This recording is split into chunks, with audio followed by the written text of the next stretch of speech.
आपको अगर x cos x dx का मखसूस इंटीग्रल लेना हो तो आप देखते ही बता सकते हैं कि सीधे तरीके से तो ये हल नहीं होने वाला, उंगली टेढ़ी करना पड़ेगी। और उंगली टेढ़ी किस तरह करते हैं हम करते हैं इंटीग्रेशन बाय पार्ट्स। जैसे आप कह सकते हैं कि हम टुकड़ों में इंटीग्रेट करते हैं, टुकड़ों में। और इसका तरीका क्या है, ये प्रोडक्ट रूल से निकला है। और इंटीग्रेशन बाय पार्ट्स की टेक्निक हमें ये कहती है, इसको ज़रा अलग रंग में कर दूं क्योंकि सिर्फ उसूल लिखना है।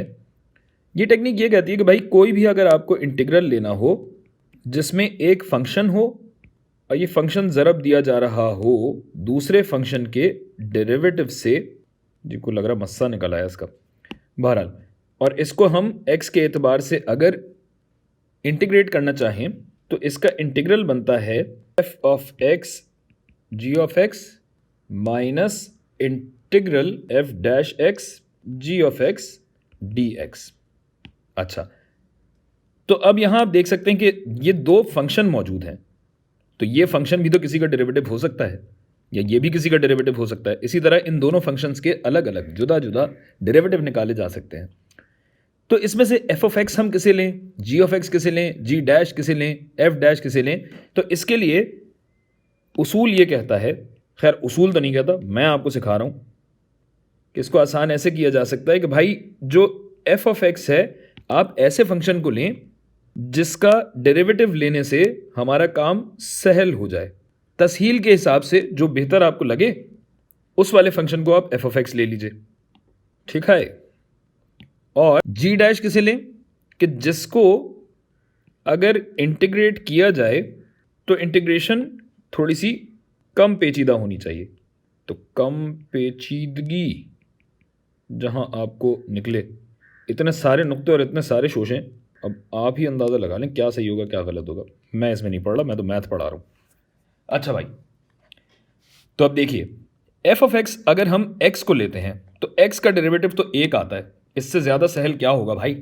तो चलिए f ऑफ x हम ले लेते हैं अपने पहले वाले फंक्शन को जो कि है x के बराबर, जिसका डेरिवेटिव सीधा सीधा बनेगा एक, सही है। और फिर बचता है हमारे पास g ऑफ x जिसका इंटीग्रल कम पेचीदा होना चाहिए। तो cos का जो इंटीग्रल है, या ये कहिए कि ये जो g डैश है, अगर हम g डैश cos x को ले रहे हैं तो g ऑफ x क्या होगा, g ऑफ x होगा sin x के बराबर। इसको मैं ज़रा छोटा कर दूं क्योंकि जगह कम पड़ जाएगी।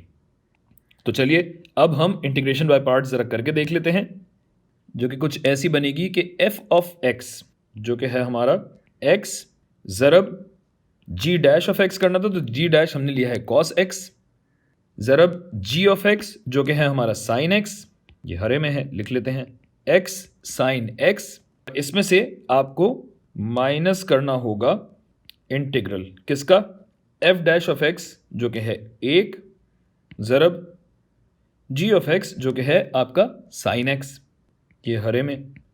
तो इसको मैं हटा देता हूं, ये लीजिए, और dx जूं का तूं आ जाएगा, ठीक है। और इस पूरे पे हमें हुदूद भी लगानी होंगी सिफर और पाई की। तो चलिए ये हुदूद अब लगा देते हैं। और हुदूद लगाने से पहले ज़रा एक चीज़ हम देखते हैं कि भाई इंटीग्रल ऑफ साइन एक्स क्या होता है। यहाँ भी तो इंटीग्रेट हमें करना है ना, इंटीग्रेशन के बाद हम लगाएंगे हुदूद। तो इंटीग्रल ऑफ साइन एक्स क्या बनता है, इंटीग्रल ऑफ साइन एक्स की हम बात नहीं करते, हमें यह पता है कि मनफी साइन एक्स अगर होता ना तो मनफी साइन एक्स का इंटीग्रल तो बनता है कॉस एक्स। गोया अगर इस मनफी साइन को मैं अंदर ले आऊं तो बाहर क्या बचेगा मेरे पास, प्लस बचेगा। और इस तरह ये पूरी चीज़ integral of minus sine x d x बन जाएगी कॉस एक्स।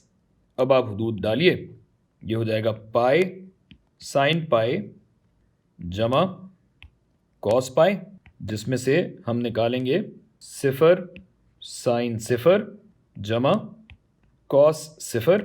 और अब इसकी हम कर लेंगे तसहील, ये हो जाएगा सिफर, जबकि कॉस ऑफ पाई होता है मनफी एक, जीरो साइन जीरो, जीरो से किसी भी चीज़ को ज़रब देंगे जीरो होगी, और कॉस ऑफ जीरो बनता है वन। गोया ये आपके पास बनेगा मनफी एक माइनस एक, यानी हमारा जवाब बनेगा मनफी दो।